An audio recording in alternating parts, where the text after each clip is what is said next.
So I am Kat. I am a journalist for SIFTER, and this is the Press Start panel where we'll be discussing developing your games career. We have got Kim Forrest here, the head of studio for Tantalus South. Hi. We have got James Calvert, am I saying that right? Lovely. I like Calvert. The project director of illustration and animation at Adelaide Uni. We have Shane Bevin, senior lecturer at Flinders Uni. We have Sam Marsh, games talent consultant for Supaglu. And down the end, we have got the senior engineer for Epic Games, Jack Condon. So, funnily enough, considering this is a panel about developing your games career, this is actually the first thing I've ever done in the games industry that I've been paid for. So I would really love to hear your guys' advice. How do you get in the games industry? You're the only one up here getting paid. Today. All right, let's just make that clear. So that's a broad question. Do you want me to try and have a crack at it first? I mean, you know, not to start the conversation with doom and gloom, but it's pretty tough out there right now, and I think 2025 delivered one of the tougher years I've seen in the quarter of a century that I've been working in the games industry. 25 years. It's honestly been more than that. No, I think it maybe 26. The 90s was more than 25 years ago. Yeah, anyway. I'm getting saying that now. So, you know, it's tough, but I think it's always been pretty tough out there. Like, I think the people that make it through, and even back, I mean, the entry points, I think back when I started a long time ago, obviously, were still few and far between. And I think the one thing that there's lots that hasn't changed in terms of breaking in, but I think the one thing that really sticks out is essentially excellence. We, you know, speaking on behalf of Tantalus South and Keywords in general in Australia, we hire the very best people, or we try to hire the very best people in the field that they're in. And we try to target people that have specializations and are extremely specialized and good at one thing, but are also very useful in other ways, and are also very good at saying, I've never done that before, and then 3 hours later being really good at it. So I think pushing yourself to really, really be good is the first challenge, right? Because we do have people come in with things that are just not going to hit the mark. And I think trying to be honest with yourself about, like, is this good enough? Do I need to personally review this piece of work again? How could this be better? Who can I talk to get advice on this before I put this in front of the people that are going to spend 4 minutes making a decision about whether or not I'm going to get this job? So I think really honing your abilities and being excellent at what you do is the first thing that I would start with. So, Kim, if you're saying that the best way to get an edge is excellence, which obviously some people may not be able to achieve, James, what would you say gives the best edge? Let's go down the line. I guess just building off what Kim was saying, the industry ebbs and flows, and it shrinks and it expands and contracts on a cycle maybe every 5 or 7 years. I'm just kind of speculating a bit here. Mm-hmm. But thankfully, regardless of what the industry is doing, you're never stopped from making a game. And I guess maybe that's where excellence lies for me. I mean, I don't represent a studio at the moment. I've had a game studio in the past, but sitting a bit external to it, what we can do when we, you know, sit down to design a game, to program a game, to make art for a game. I mean, no one takes that away from us. We always have the ability to do that. Ideally, we get paid for it, but if you're not getting paid for it and you have other income, nothing's stopping you from still trying.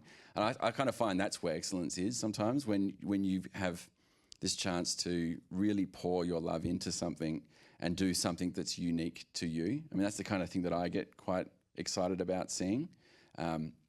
And hopefully if you stick at it long enough, pay comes along, whether that's through paid employment or through sales of your output. I guess that's what I would say. Jahne? Yeah, I think the point is that you don't have to mark time. If you're trying to get a job building super yachts, you can't just have a go in your backyard. But nowadays you can download so much software, you can make your own games, you can make your own animations while you're waiting. And the best part about excellence is that the way you get excellent is to just keep making stuff. And so who in the room has been told that they're talented? Be brave. Come on. Yeah, right? Okay. What does talent actually mean? It means hard work, probably some kind of education, whether it's uni or YouTube, and persistence. That's where talent actually comes from. So you can actually control that. There's obviously a spark often for people, but the spark is usually those things. Yeah, awesome. Sorry. Sam, did you want to... Oh, no, I think that it was some pretty darn good answers there. I mean, I can talk about what I look for when I'm hiring. So a lot of roles, they're mostly senior, so people that have been in the industry a long time. And I know this is not relevant for everyone in the room, but what differentiates people to me is that passion, and it shows through with their portfolio. So very important here, portfolio. And they're working on it constantly. There was a level designer that I was hiring, and a lot of the applications, they were just a CV, and the portfolio, there was nothing. And I had to end up going out and finding a level designer from a big company in another country. And it was actually someone that I knew. And I knew that he had kept his portfolio up to date, and it was really, really good. He ended up not wanting to come to New Zealand for a job, which is really unfortunate. But those are the types of people that I'm looking for. And, you know, even if they don't want to move, it's fine. Awesome. And Jack? Echoing, great advice. I think that getting to excellence, however, is a big challenge if I take a new take on this. And I think we've all got a lot to say on that as well. And there's different approaches, and we can give very practical advice, and hopefully we will, and I'm sure we will. But something that I've always looked for as well when hiring in previous roles, not in my capacity at Epic, is kind of what motivates that excellence. And often we know that it's a portfolio piece in some capacity that's going to open that door, right? But I think it's also important that you're looking at this as that should never be the final goal, or even the idea of a final goal is dangerous. It's dangerous to motivation, and even people who are senior in the industry fall into this trap where by chasing end goals, you can end up burning out, but also it can really limit your creativity and your ability to learn, having that sort of approach. And so something I've looked for is people who enjoy the process of learning, so to speak. That's a hard thing to identify. But it's also just about an approach that you take to everything from when you start to how you go through it. And I'll expand on that maybe a bit more in other answers. But I do, speaking very broadly, I think that is quite important when you're looking at how you get to point A to point B. Don't focus too much on point B. Just focus what's in front of you and really double down on enjoying that and finding that loop and finding that enjoyment in that. If you can take on that philosophy, you'll be one of these people who can probably adapt to a new tool in 3 hours, and it's just a sort of mental shift. I was going to say, that's a great answer, Jack. And also I feel seen. The burnout, the goal at the end, I mean, I've been there so many times. Well done. If I can pull off of that for the goal at the end. So a lot of people, they'll get out of uni and they'll be like, okay, my end goal is I want to be here.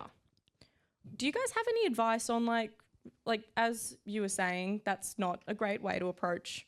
You'll end up, you can start for your own creativity doing that. But would you say that, what is the benefit of knowing exactly where you want to be? Or is it worth looking for pathways? What kind of pathways are there? That's a billion questions. Wow. I mean, I'll go again, but yeah. I think like some of the answers already sort of Yeah. speak to some of what you've asked there. I think being open to the fact that your entry in, or being, sorry, I should say, being okay with the idea that your entry in might not be the thing that you want to do, but you recognize it as an entry in, I think is really important. Like that versatility and that openness to the opportunity is huge. And I think, I guess we're here to give advice based on the things that we personally experienced. And, I think one of the things when I look back at how I ended up in this role over the entire journey is, still with critical thinking and going like, that's crazy, I'm saying no to that. But generally when being able to recognize an opportunity that is going to take you somewhere and saying yes to that opportunity, which is hard for some people. I think I'm a little bit lucky in that I sort of feel pretty comfortable being uncomfortable in that space. But recognizing an opportunity and saying yes to it, even when you feel like you might not be able to pull it off, you probably will be able to pull it off. So, I think that comes down to sort of backing yourself in, being open to the opportunity, even though it might not be the exact thing you thought you would be doing. And then eventually, hopefully you like skip across worlds to get to the world that you hope to be at the end. And you know what, along that journey, that world might not be where you intended to end up anyway. I think, I'm a studio head now. Most of what I do is the business of games and not create the creative of games, even though I just come in with opinions all the time. But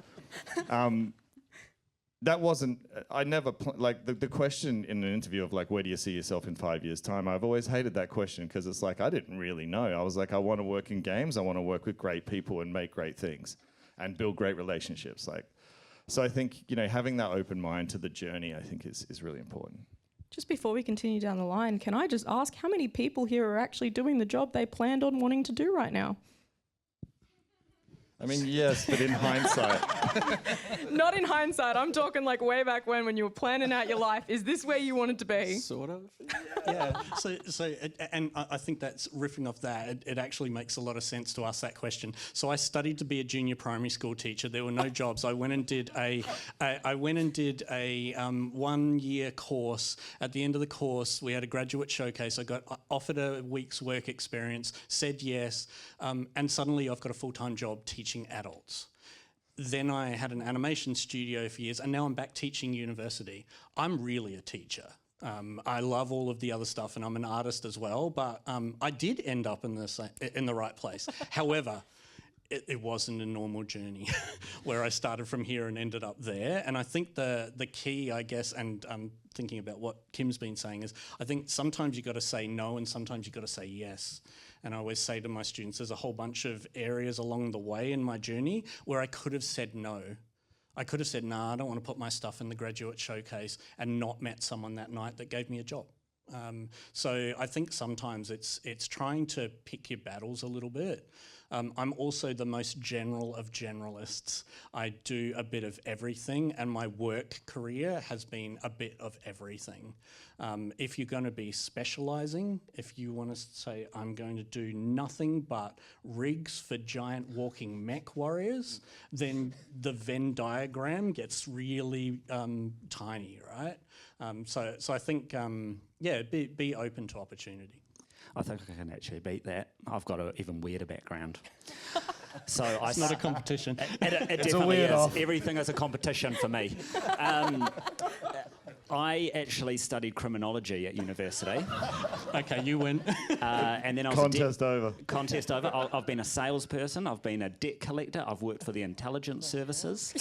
I have been a project manager, and I've also done community grants. And now I'm a recruiter. So very non-traditional. And I suppose that actually goes for a lot of non-sort of game sort of development focused roles like programming, art or design. Marketers might not want to just come straight into the industry, that you might want to go off and do something else for a little while and then come back to it. So it's not a competition. Unless it is. It is a competition, but it isn't. So this is actually speaking to anyone else that isn't necessarily an artist, a programmer, or whatever. There are roles for you in the industry as well. I mean, look at me, I'm here. I don't know how. Actually, no, I do. It's networking. I mean, I've made a job about writing about if I like a video game. Didn't know I could do that. What a great job. How did you get that? Sent an email. Networking. important. That is networking. Emails are so important. Sadly, Most of my it job really is is emails. networking. Choose a good email client. I might just build off that because I came from a path of doing animated films and then love storytelling and then jump tracks to making games. Now I'm back in animation, but having those skills that you may build up in a complementary area can also help ride out some of those bumps in careers that we sort of spoke about before. You know, if your goal is to stay here in Adelaide and make a career in Adelaide, that's great.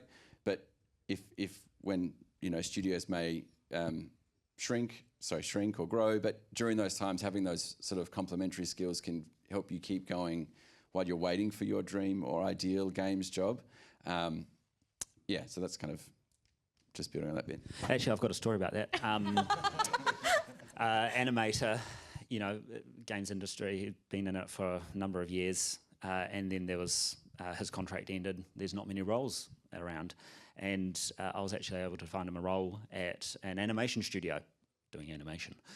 So being flexible in where you're working is, being open is good.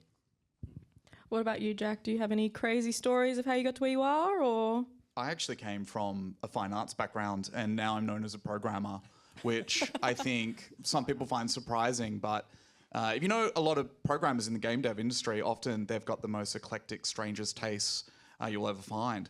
And so it's not so unusual. I was sort of running galleries and working in a pub to finance myself and was mostly making sculpture. And then I realized that you could make these sculptures move. And then all of a sudden I was using my research grant to learn Unreal Engine. Which wasn't great. I actually didn't finish my research because ended up picking up a job in the game dev industry and getting a big blacklist from the universities. Whoops, I don't do that. In my case, it worked out really well. And so very non-traditional. I think that's, but it all helps, right? Like all that knowledge in fine arts, sure, right? We can make that connection very easily. But I still attribute things to working at a pub all the time in terms of skills development. And it was certainly necessary at the time as well. So, it's all sorts of roads. Yeah, I think that's a really good point. Like I worked in retail for 5 years before the games industry. I know, it's nowhere near as weird as criminology. But I learned how to deal with people in so many different people and different, people coming at things from different angles and just retail, hospitality, they're literally like any random walking in and talking to you, right? So I definitely got a lot out of that experience of just learning that I didn't want to work in retail. But yeah, just on the topic of opportunities and being able to identify them, I thought I would add, and I guess probably not everyone has the luxury of this either, but I think I've been generally good. I've made some mistakes and bad decisions, obviously everyone does, but I think I've been generally pretty good at trusting my gut. But also alongside that, I was blessed to have, parents that were really good sounding boards for opportunities.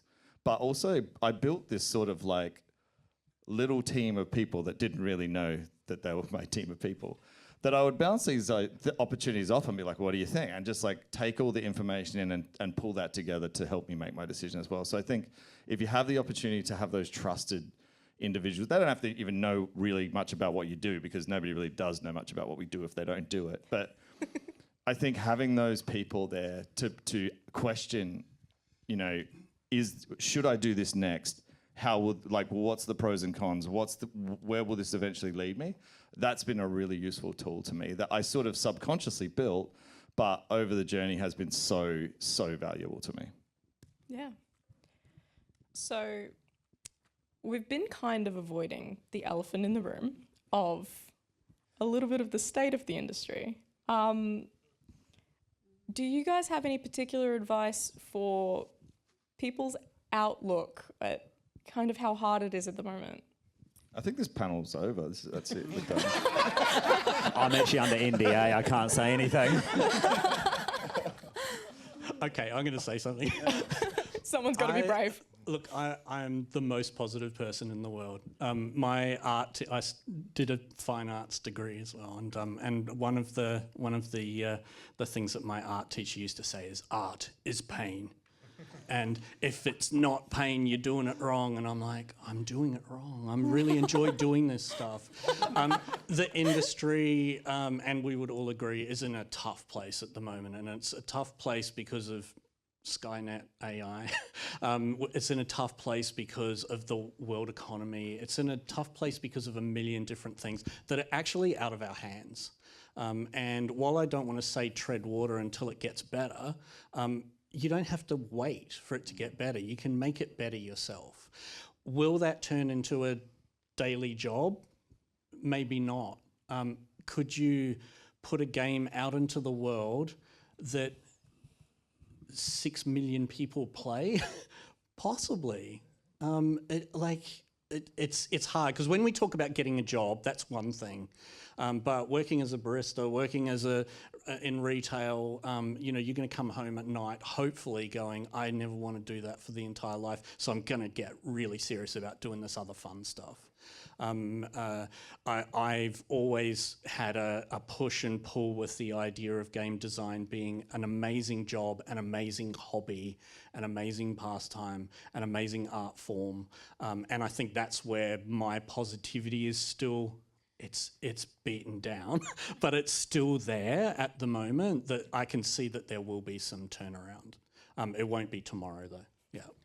You can also look where maybe it is, where there are some hotspots still around the world, and do some research and consider if that's something that you might want to pursue in terms of living and working overseas. There's certainly opportunities there. I know, for example, under age of 30, there's certain visas which let you go and work in certain countries that you can get access to. Some countries don't even need a visa, for an Australian citizen, that is.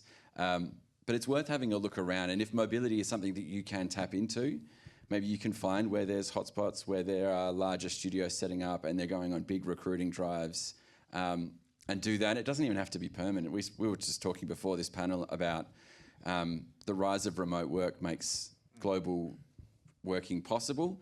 As a junior, it's probably preferred if you're in the studio, but you could be in the studio for 6 months, then move back home and continue to work remotely, but they know who you are and they can trust you.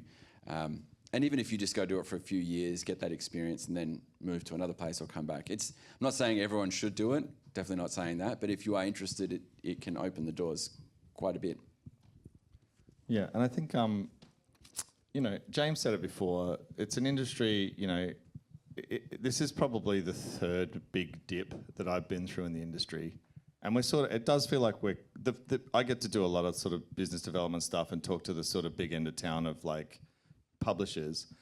And they've tightened up, and they did tighten up for 18 months, but they're starting to figure out that they need games. So that is starting to open up, and I think that opens up other things as well. But the thing is, I think the games industry, in my experience, even though the tough moments are really tough, it's really good at sort of like phoenixing from the ashes. I think the upside of the fact that it is peaks and troughs is it's such a versatile industry, and like, I hate the word agile, but it's a very agile industry in that when it comes back up, it'll be a different shape, and it always is. And the ways people have successes and make money and make amazingly creative things that people love will be different. And I think like everything that's sort of like lots of the things that have been discussed here today, having those brains, and luckily for us in this industry, these brains are attracted to the industry where we think differently about things and we attack things in different ways.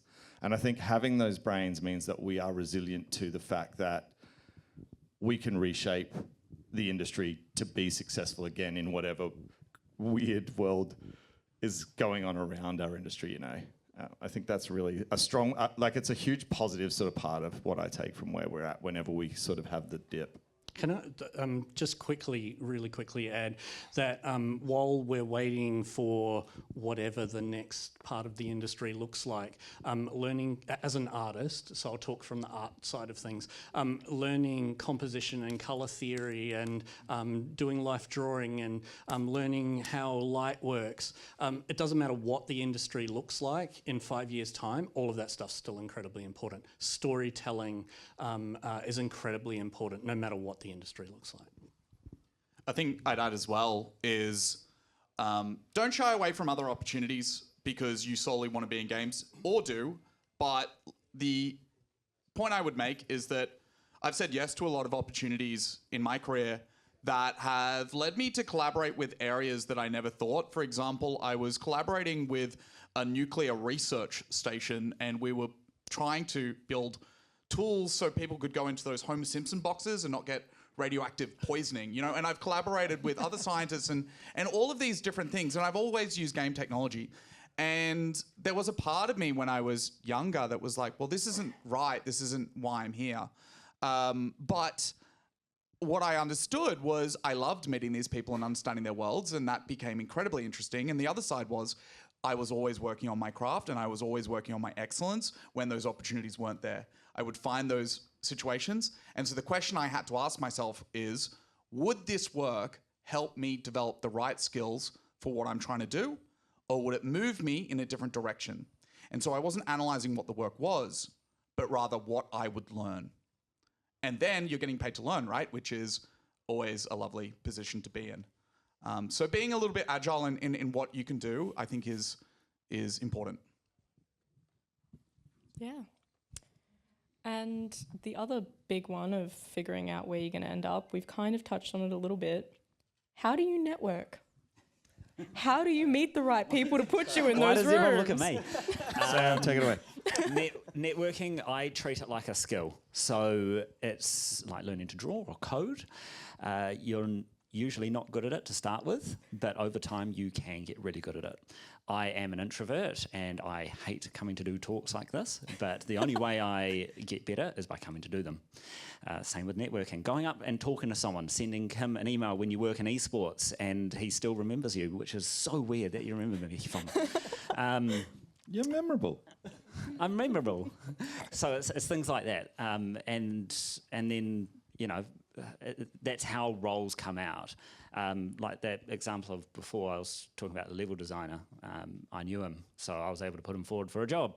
But there's not always jobs available, which is the one thing that I would say. So, you know, network with the intent to make friends, and then an opportunity might come along. It might not be tomorrow, as soon as you know someone. It's how I actually got this role is knowing the managing director at Supaglu. And then I talked to her at the right time, Kirsty, and I had a chat with her, and here I am. So yeah, it's not necessarily going to have results straight away, networking, but it will have results eventually as well. So keep sticking at it. Do you know what? One thing that makes me break into a cold sweat is going to something and seeing that there's an hour aside for networking drinks. Oh, I can't. As someone who's been introverted, I've learned over time how to communicate and that sort of thing, but I still, the unstructuredness isn't for everyone. And I had to come to terms with the fact that that was okay. That wasn't going to be where I would network at a network event. But if I do find myself in one, me to those. if I do find myself at one, sometimes I just look for the other person who looks really uncomfortable, and I try and just talk to them, and then you have that conversation, and then someone may join, and then someone else may join, and then you may get introduced to someone else. Maybe sometimes it's just super awkward, and I hightail it out of there. But there are other ways.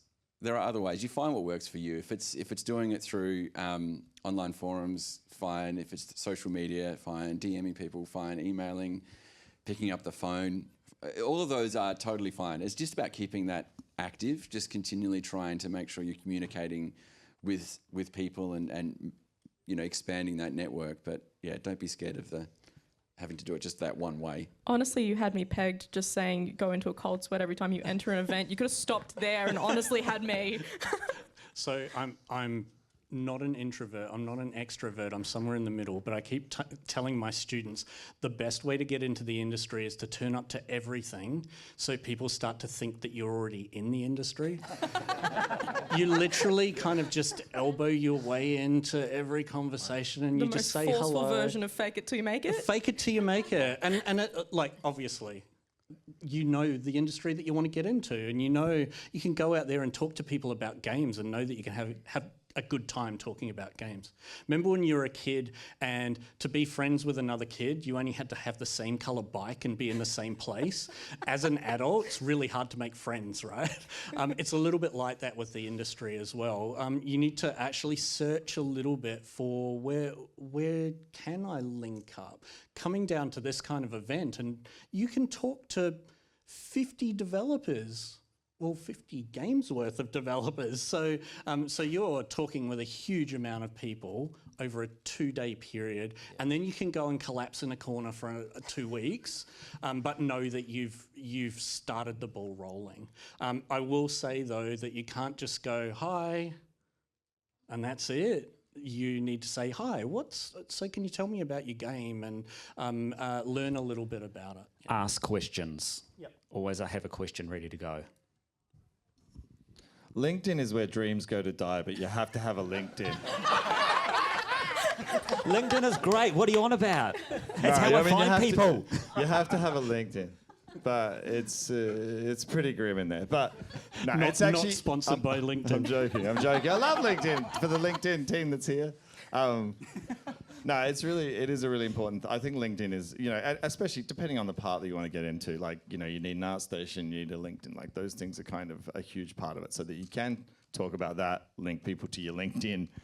I think I've tried a few different things with like building relationships over the journey, and I think authenticity is my favorite word to use. Like when you approach someone, they don't want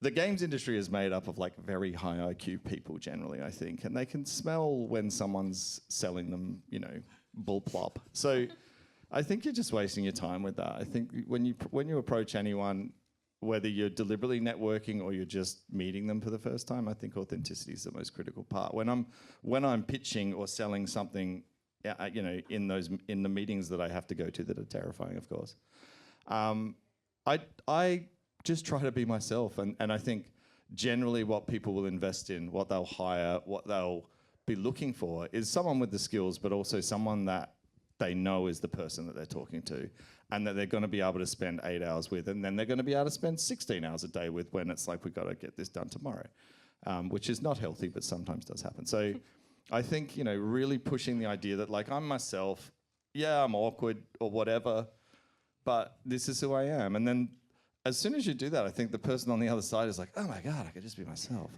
So I think that's my number one favorite value to take into all those conversations. And can I just add to that as well, be ready for the questions coming back your way. So if you say, hey, this is an amazing game, I really love this art style, and they'll say, oh, really, why is that? And you go, oh, here's my portfolio.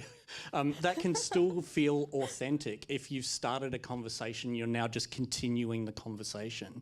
But I have spoken with people before who say, I really want to get into the industry as an artist, and I say, can I see your portfolio? And they go, I don't really have anything to show. Even just bringing up Instagram and going through your Instagram is enough for me to go, whoa, that's really cool. So be prepared to communicate, I guess, is the main thing. I had that yesterday, actually. I was talking with someone else, and I'm like, oh, yeah, I play games. And he was like, what games? And I was like, shit, I've forgotten all the games that I play. I've never played a game in my life. I do, I swear. So we've talked about networking, the kinds of things like that. What would you say as employers or as people that are actually the ones introducing in this new life to the industry, for however many of you that this applies for as the people looking at that, what are we screening for? What are the things, other than having the Instagram folio ready, what's being screened for? What should people be having in mind? You didn't send this one through, I think, emails. I think you did actually. Did I? Was this my I'm idea? pretty sure this was your This idea. actually does sound like This is why I looked at Kim. Oh, there we go. I'm not doing this. Is it you? Okay. You go first. I'll have a crack at it. What was the question again? I think, well, it's a really good question because I think, I think we because I came up with it. Potentially. I think it's a tricky one to answer though, because there's so much. But I think I probably open with it, right? Like looking for someone who is very good at something. But beyond that, I think I'll try and dig into personality when I'm interviewing someone. I'll try and really get an understanding of like what are you like as a person? How do you respond to something challenging that you maybe didn't expect that was coming, but also I'll pay close attention to like, is this person listening to me? I think listening is one of the hardest things to be good at. And as soon as someone's listening, they're open to learning. And I think one of the pieces of feedback that I give to my people and I try to give to myself often that I don't listen to is like, I try and ask twice as many questions as I make statements in most conversations. And I think that's hard in an interview, right? Because you're being questioned. But I think coming with that like inquisitive mind and that willingness to learn, like I work with people, Tantalus South is made up of mostly very senior people. We have some mid-level and more junior people as well that are incredibly good. But even the very senior people that have been doing this for 25 years, they rock up with the mentality that they're going to learn something that day, right? And I think that really is where it sits. When I meet someone and I instantly assume from the behaviours that they show me, I judge people very quickly, from the behaviours that they show me, that they think they know everything about this thing. I'm like, well, you might do fine, but you're probably not for me. Because I think as soon as you get to that point of I know everything about this, you're shutting off the ability to learn. So I think that's a long answer, but that's like one of the really, this is how I roll.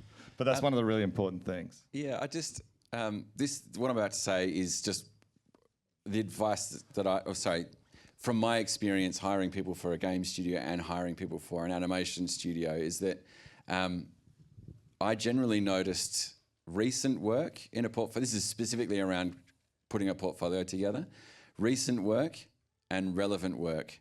We're hiring for a studio that does a certain thing. So we want to see the kind of work which will flow into that. Obviously not exact replicas of the work, that's fine, but relevant work and recent work is actually probably more of a mindset than anything else. And it's about keeping that portfolio fresh. I say this to my students now when they're wanting to send work out. I say, just send your portfolio out every couple of months. That's fine. You can send it back to the same studio if you really want to work for them every couple of months.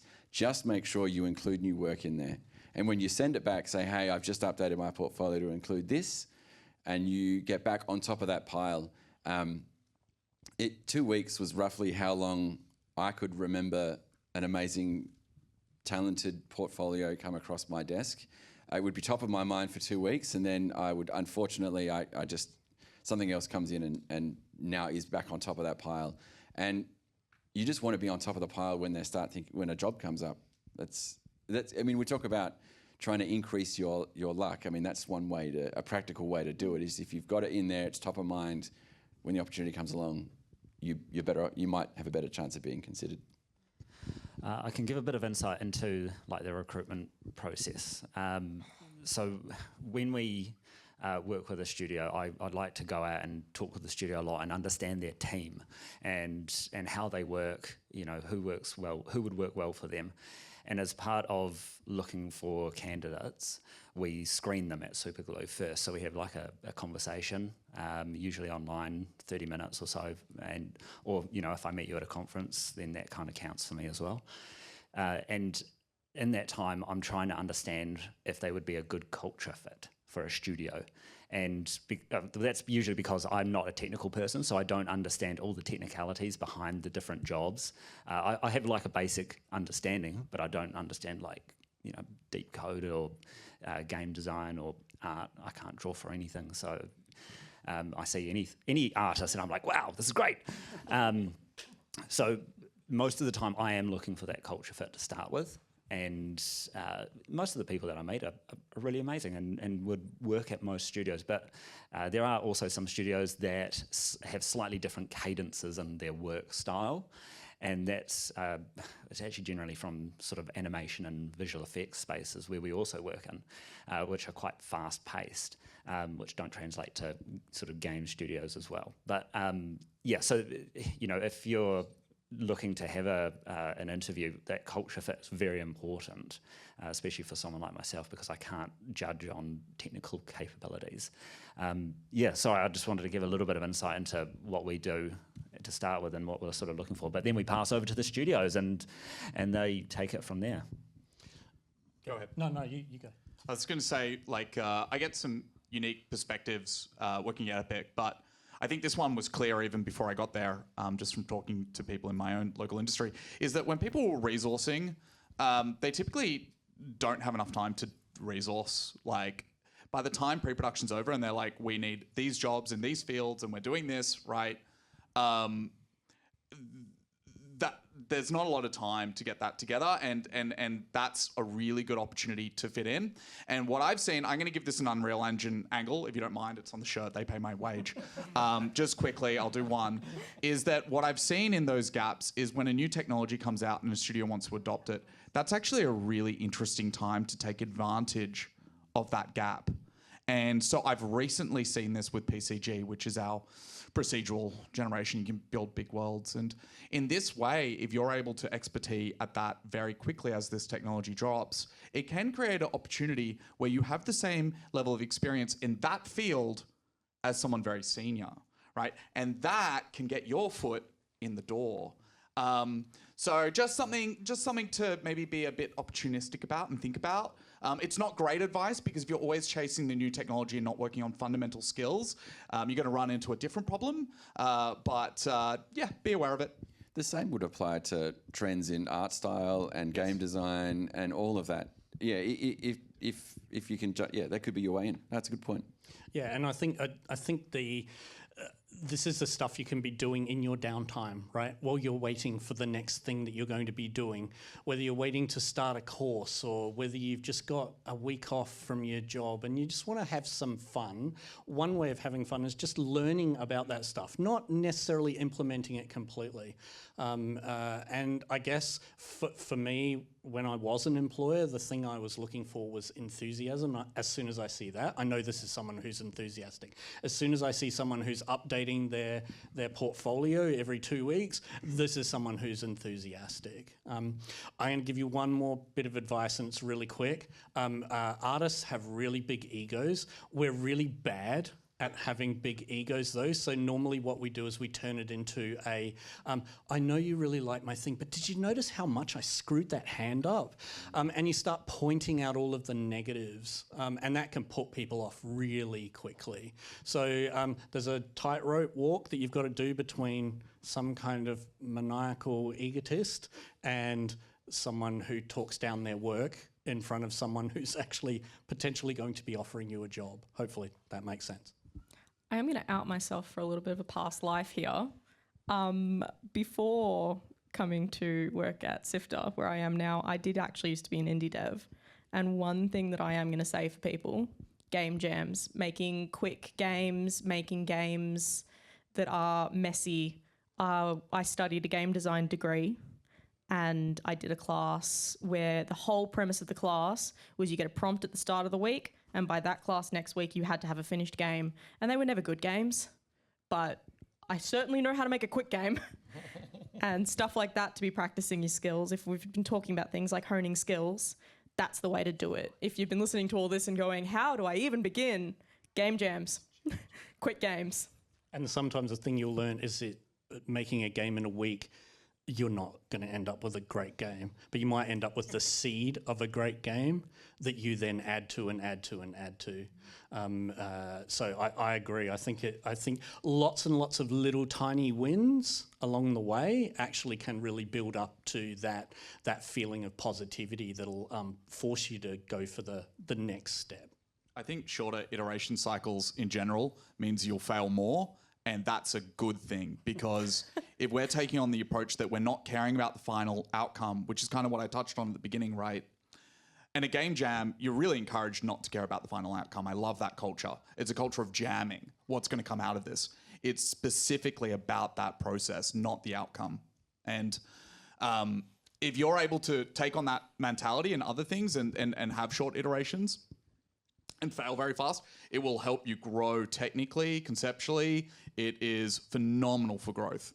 And sometimes finding those environments where you can be in that will speed up your growth exceptionally. All right, I think we are coming close to time, but I will just say, is there anything else that any of you wanted to add? Just quick advice, how to develop your career? Make stuff. I think that's the crux of it. Make stuff and talk to people. God damn it. Not again. Make stuff and show someone. Yeah. Yes. Release your game. These are the hard things, guys. Can't you make an easier one? Well, it's not a game until someone you don't know has played it, not at a trade show that you showed it at. That's my rule. That's why talking to people is easy.